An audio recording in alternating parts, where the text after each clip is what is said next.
والأرض وما فيهن وهو على كل شيء قدير. بسم الله الرحمن الرحيم. الحمد لله الذي خلق السماوات والأرض وجعل الظلمات والنور ثم الذين كفروا بربهم يعدلون. هو الذي خلقكم من طين ثم قضى أجلا وأجل مسمى عنده ثم أنتم تمترون. وهو الله في السماوات وفي الأرض يعلم سركم وجهركم ويعلم ما تكسبون.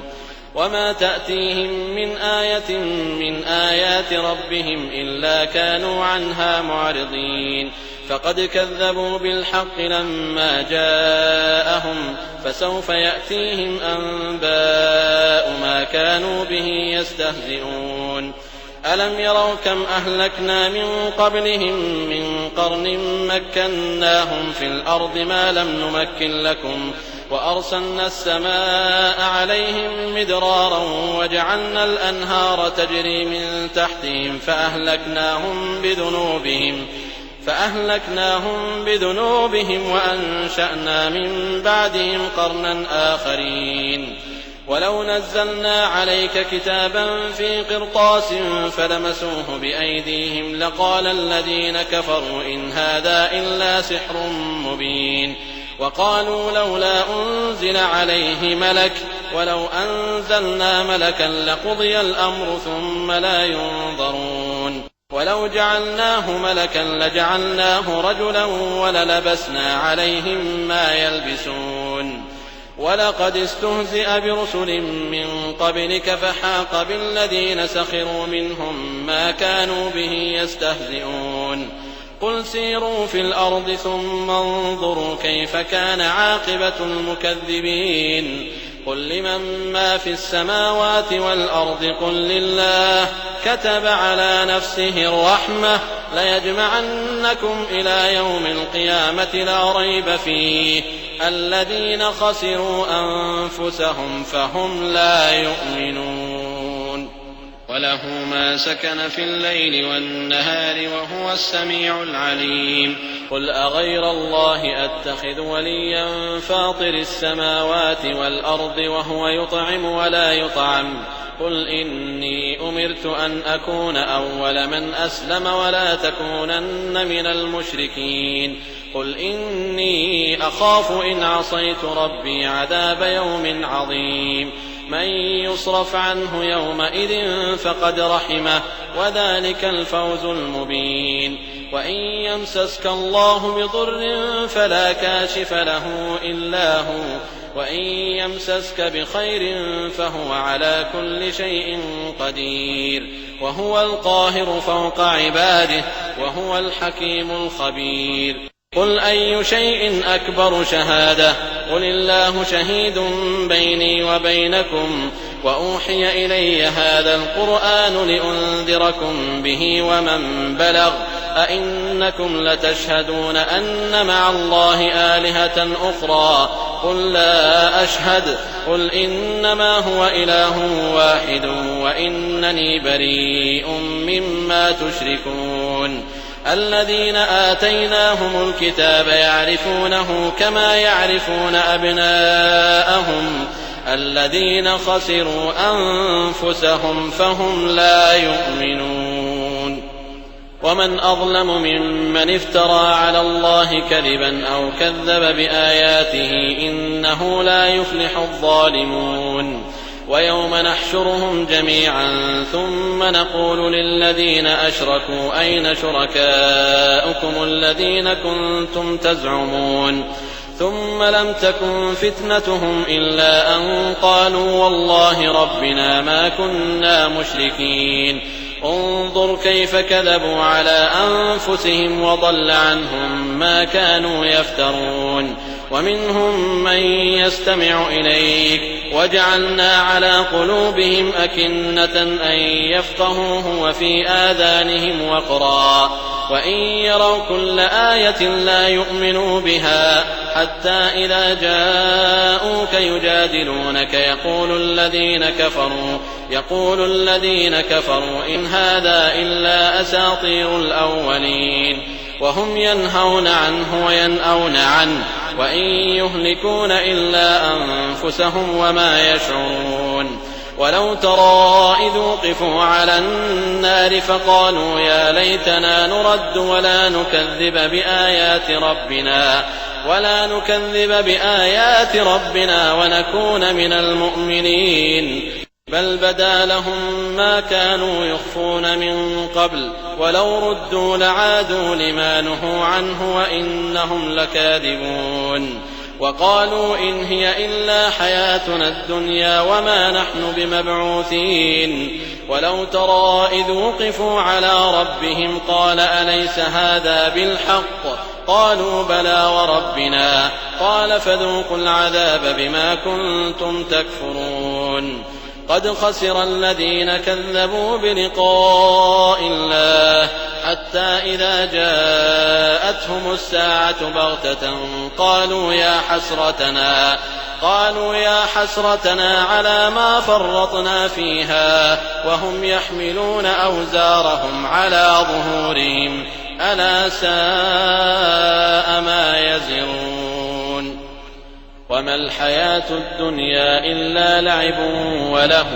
وللدار الآخرة خير للذين يتقون أفلا تعقلون قد نعلم إنه ليحزنك الذي يقولون فإنهم لا يكذبونك ولكن الظالمين بآيات الله يجحدون ولقد كذبت رسل من قبلك فصبروا على ما كذبوا وأوذوا حتى أتاهم نصرنا ولا مبدل لكلمات الله ولقد جاءك من نبأ المرسلين وإن كان كبر عليك إعراضهم فإن استطعت أن تبتغي نفقا في الأرض أو سلما في السماء فتأتيهم بآية ولو شاء الله لجمعهم على الهدى فلا تكونن من الجاهلين إنما يستجيب الذين يسمعون والموتى يبعثهم الله ثم إليه يرجعون وقالوا لولا نزل عليه آية من ربه قل إن الله قادر على أن ينزل آية ولكن أكثرهم لا يعلمون وما من دابة في الأرض ولا طائر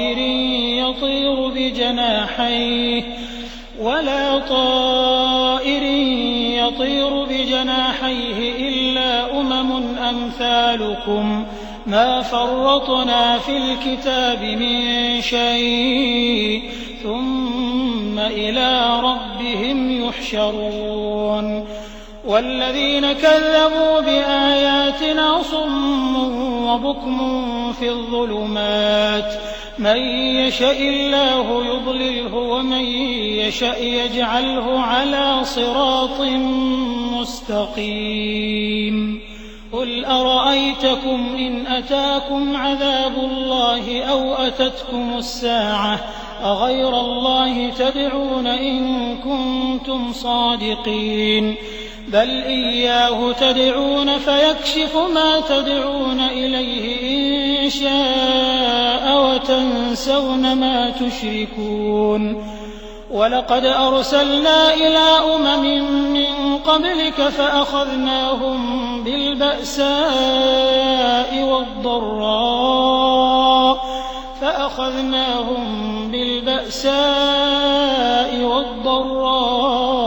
لعلهم يتضرعون فلولا إذ جاءهم بأسنا تضرعوا ولكن قست قلوبهم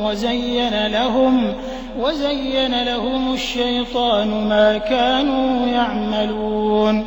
فلما نسوا ما ذكروا به فتحنا عليهم أبواب كل شيء حتى إذا فرحوا بما أوتوا أخذناهم بغتة فإذا هم مبلسون فقطع دابر القوم الذين ظلموا والحمد لله رب العالمين. قل أرأيتم إن أخذ الله سمعكم وأبصاركم وختم على قلوبكم من إله غير الله يأتيكم به انظر كيف نصرف الآيات ثم هم يصدفون. قل أرأيتكم إن أتاكم عذاب الله بغتة أو جهرة هل يهلك إلا القوم الظالمون. وما نرسل المرسلين إلا مبشرين ومنذرين فمن آمن وأصلح فلا خوف عليهم ولا هم يحزنون. والذين كذبوا بآياتنا يمسهم العذاب بما كانوا يفسقون. قل لا أقول لكم عندي خزائن الله ولا أعلم الغيب ولا أقول لكم إني ملك إن أتبع إلا ما يوحى إلي قل هل يستوي الأعمى والبصير أفلا تتفكرون. وأنذر به الذين يخافون أن يحشروا إلى ربهم ليس لهم من دونه ولي ولا شفيع لعلهم يتقون. ولا تطرد الذين يدعون ربهم بالغداة والعشي يريدون وجهه ما عليك من حسابهم من شيء وما من حسابك عليهم من شيء فتطردهم فتكون من الظالمين. وكذلك فتنا بعضهم ببعض ليقولوا أهؤلاء من الله عليهم من بيننا أليس الله بأعلم بالشاكرين. وإذا جاءك الذين يؤمنون بآياتنا فقل سلام عليكم كتب ربكم على نفسه الرحمة أنه من عمل منكم سوءا بجهالة ثم تاب من بعده وأصلح فأنه غفور رحيم. وكذلك نفصل الآيات ولتستبين سبيل المجرمين. قل إني نهيت أن أعبد الذين تدعون من دون الله قل لا أتبع أهواءكم قد ضللت إذا وما أنا من المهتدين. قل إني على بينة من ربي وكذبتم به ما عندي ما تستعجلون به إن الحكم إلا لله يقص الحق وهو خير الفاصلين. قل لو أن عندي ما تستعجلون به لقضي الأمر بيني وبينكم والله أعلم بالظالمين. وعنده مفاتح الغيب لا يعلمها إلا هو ويعلم ما في البر والبحر وما تسقط من ورقة إلا يعلمها ولا حبة في ظلمات الأرض ولا رطب ولا يابس إلا في كتاب مبين.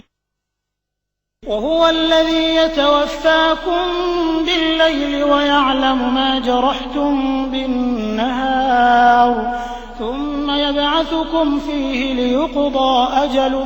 مسمى ثم إليه مرجعكم ثم ينبئكم بما كنتم تعملون. وهو القاهر فوق عباده ويرسل عليكم حفظة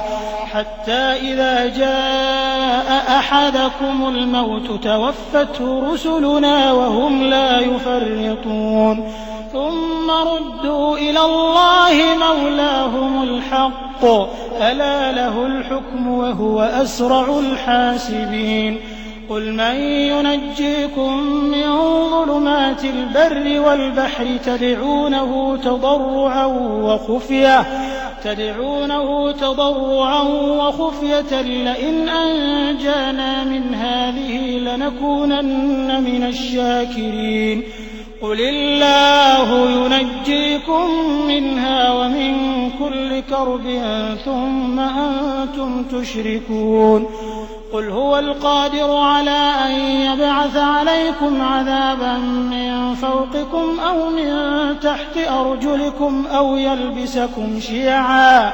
أو يلبسكم شيعا ويذيق بعضكم بأس بعض انظر كيف نصرف الآيات لعلهم يفقهون وكذب به قومك وهو الحق قل لست عليكم بوكيل لكل نبأ مستقر وسوف تعلمون وإذا رأيت الذين يخوضون في آياتنا فأعرض عنهم حتى يخوضوا في حديث غيره وإما ينسينك الشيطان فلا تقعد بعد الذكرى مع القوم الظالمين وما على الذين يتقون من حسابهم من شيء ولكن ذكرى لعلهم يتقون وذر الذين اتخذوا دينهم لعبا ولهوا وغرتهم الحياة الدنيا وذكر به أن تبسل نفس بما كسبت ليس لها من دون الله ولي ولا شفيع وإن تعدل كل عدل لا يؤخذ منها أولئك الذين أبسلوا بما كسبوا لهم شراب من حميم وعذاب أليم بما كانوا يكفرون قل أندعو من دون الله ما لا ينفعنا ولا يضرنا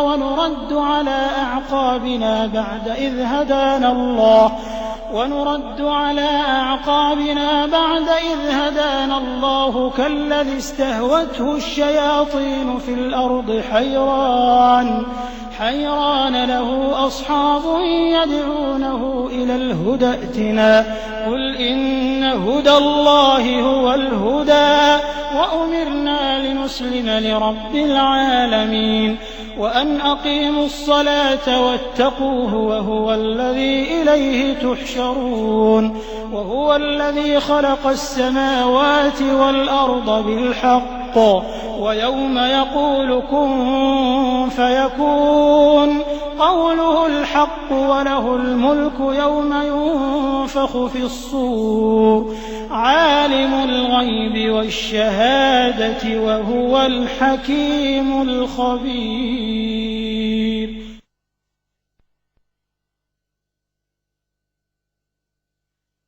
وإذ قال إبراهيم لأبيه آزر أتتخذ أصناما آلهة إني أراك وقومك في ضلال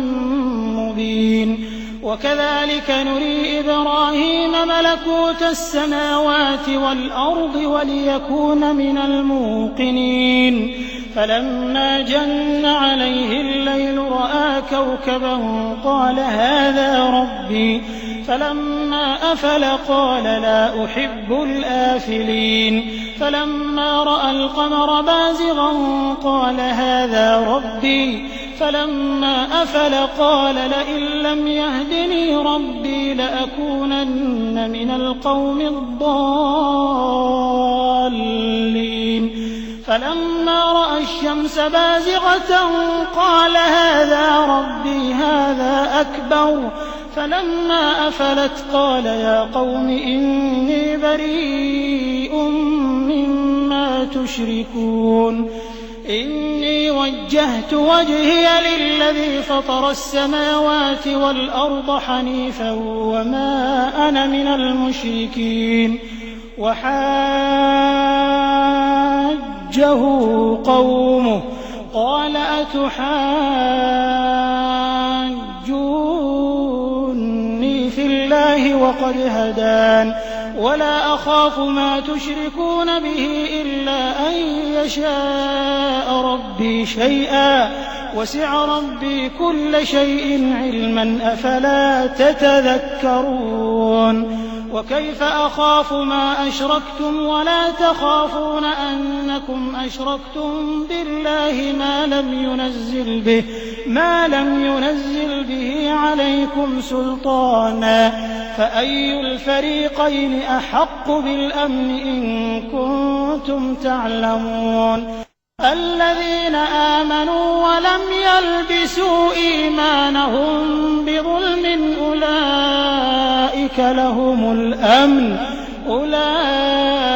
أولئك لهم الأمن وهم مهتدون وتلك حجتنا آتيناها إبراهيم على قومه نرفع درجات من نشاء إن ربك حكيم عليم ووهبنا له إسحاق ويعقوب كلا هدينا ونوحا هدينا من قبل ومن ذريته داود وسليمان وأيوب ويوسف وموسى وهارون وكذلك نجزي المحسنين وزكريا ويحيى وعيسى وإلياس كل من الصالحين وإسماعيل واليسع ويونس ولوطا وكلا فضلنا على العالمين ومن آبائهم وذرياتهم وإخوانهم واجتبيناهم وهديناهم إلى صراط مستقيم ذلك هدى الله يهدي به من يشاء من عباده ولو أشركوا لحبط عنهم ما كانوا يعملون أولئك الذين آتيناهم الكتاب والحكم والنبوة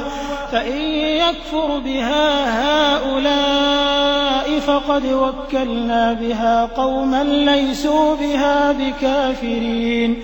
أولئك الذين هدى الله فبهداه مقتده قل لا أسألكم عليه أجرا إن هو إلا ذكرى للعالمين وما قدروا الله حق قدره إذ قالوا ما أنزل الله على بشر من شيء قل من أنزل الكتاب الذي جاء به موسى نورا وهدى للناس تجعلونه قراطيس تبدونها وتخفون كثيرا وعلمتم ما لم تعلموا أنتم ولا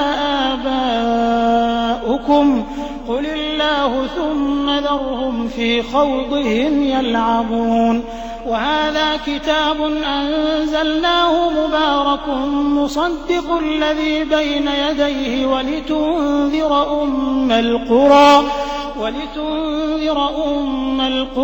ومن حولها والذين يؤمنون بالآخرة يؤمنون به وهم على صلاتهم يحافظون ومن أظلم ممن افترى على الله كذبا أو قال أوحي إلي ولم يوح إليه شيء ومن قال سأنزل مثل ما أنزل الله ولو ترى إذ الظالمون في غمرات الموت والملائكة باسطوا أيديهم والملائكة باسطوا أيديهم أخرجوا أنفسكم اليوم تجزون عذاب الهون بما كنتم تقولون على الله غير الحق وكنتم عن آياته تستكبرون ولقد جئتمونا فرادا كما خلقناكم أول مرة وتركتم ما خولناكم وراء ظهوركم وما نرى معكم شفعاءكم الذين زعمتم أنهم فيكم شركاء لقد تقطع بينكم وضل عنكم ما كنتم تزعمون إن الله فالق الحب والنوى يخرج الحي من الميت ومخرج الميت من الحي ذلكم الله فأنى تؤفكون فالق الإصباح وجعل الليل سكنا والشمس والقمر حسبانا ذلك تقدير العزيز العليم وهو الذي جعل لكم النجوم لتهتدوا بها في ظلمات البر والبحر قد فصلنا الآيات لقوم يعلمون وهو الذي أنشأكم من نفس واحدة فمستقر ومستودع قد فصلنا الآيات لقوم يفقهون وهو الذي أنزل من السماء ماء فأخرجنا به نبات كل شيء فأخرجنا منه خضرا نخرج منه حبا متراكبا ومن النخل من طلعها قنوان دانية وجنات من أعناب والزيتون والرمان مشتبها وغير متشابه انظروا إلى ثمره إذا أثمر وينعه إن في ذلكم لآيات لقوم يؤمنون وجعلوا لله شركاء الجن وخلقهم وخرقوا له بنين وبنات بغير علم سبحانه وتعالى عما يصفون بديع السماوات والأرض أنى يكون له ولد ولم تكن له صاحبة وخلق كل شيء وهو بكل شيء عليم ذلكم الله ربكم لا إله إلا هو خالق كل شيء فاعبدوه وهو على كل شيء وكيل لا تدركه الأبصار وهو يدرك الأبصار وهو اللطيف الخبير قد جاءكم بصائر من ربكم فمن أبصر فلنفسه ومن عمي فعليها وما أنا عليكم بحفيظ وكذلك نصرف الآيات وليقولوا درست ولنبينه لقوم يعلمون اتبع ما أوحي إليك من ربك لا إله إلا هو وأعرض عن المشركين ولو شاء الله ما أشركوا وما جعلناك عليهم حفيظا وما أنت عليهم بوكيل ولا تسبوا الذين يدعون من دون الله فيسبوا الله عدوا بغير علم كذلك زينا لكل أمة عملهم ثم إلى ربهم مرجعهم فينبئهم بما كانوا يعملون وأقسموا بالله جهد أيمانهم لئن جاءتهم آية ليؤمنن بها إنما الآيات عند الله وما يشعركم أنها إذا جاءت لا يؤمنون ونقلب أفئدتهم وأبصارهم كما لم يؤمنوا به أول مرة ونذرهم في طغيانهم يعمهون ولو أننا نزلنا إليهم الملائكة وكلمهم الموتى وحشرنا عليهم كل شيء قبلا ما كانوا ليؤمنوا إلا أن يشاء الله ولكن أكثرهم يجهلون وكذلك جعلنا لكل نبي عدوا شياطين الإنس والجن يوحي بعضهم إلى بعض زخرف القول غرورا ولو شاء ربك ما فعلوه فذرهم وما يفترون ولتصغى إليه أفئدة الذين لا يؤمنون بالآخرة وليرضوه وليقترفوا ما هم مقترفون أفغير الله أبتغي حكما وهو الذي أنزل إليكم الكتاب مفصلا والذين آتيناهم الكتاب يعلمون أنه منزل من ربك بالحق فلا تكونن من الممترين وتمت كلمة ربك صدقا وعدلا لا مبدل لكلماته وهو السميع العليم وإن تطع أكثر من في الأرض يضلوك عن سبيل الله إن يتبعون إلا الظن وإن هم إلا يخرصون إن ربك هو أعلم من يضل عن سبيله وهو أعلم بالمهتدين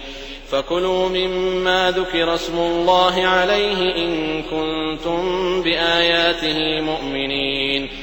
وما لكم ألا تأكلوا مما ذكر اسم الله عليه وقد فصل لكم ما حرم عليكم إلا ما اضطررتم إليه وإن كثيرا ليضلون بأهوائهم بغير علم إن ربك هو أعلم بالمعتدين وذروا ظاهر الإثم وباطنه إن الذين يكسبون الإثم سيجزون بما كانوا يقترفون ولا تأكلوا مما لم يذكر اسم الله عليه وإنه لفسق وإن الشياطين ليوحون إلى أوليائهم ليجادلوكم وإن أطعتموهم إنكم لمشركون أومن كان ميتا فأحييناه وجعلنا له نورا يمشي به في الناس كمن مثله في الظلمات ليس بخارج منها كذلك زين للكافرين ما كانوا يعملون وكذلك جعلنا في كل قرية أكابر مجرميها ليمكروا فيها وما يمكرون إلا بأنفسهم وما يشعرون وإذا جاءتهم آية قالوا لن نؤمن حتى نؤتى مثل ما أوتي رسل الله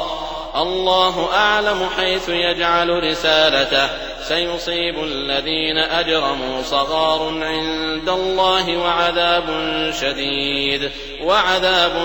شديد بما كانوا يمكرون